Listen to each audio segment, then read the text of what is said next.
हाय कृष्णा दोस्तों, quiz marathon की second video में आपका स्वागत है।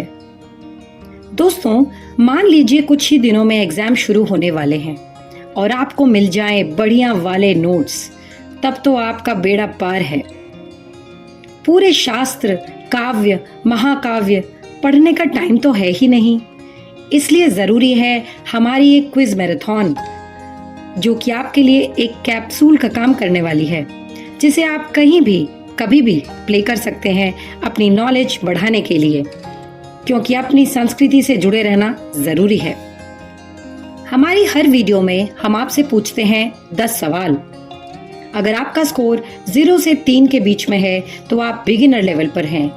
अगर 4 to 6 है तो आप इंटरमीडिएट लेवल हैं, और अगर आपका स्कोर 7 एंड अबव है तो आप एडवांस लेवल पे हैं।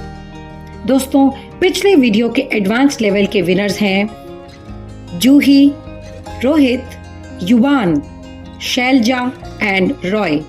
Congratulations friends. दोस्तों, अगर आप इस चैनल पर नए हैं तो फटाफट से इस चैनल को सब्सक्राइब कर लीजिए ताकि कोई भी फ्यूचर वीडियो आपसे मिस ना हो। चलिए आज की वीडियो शुरू करते हैं।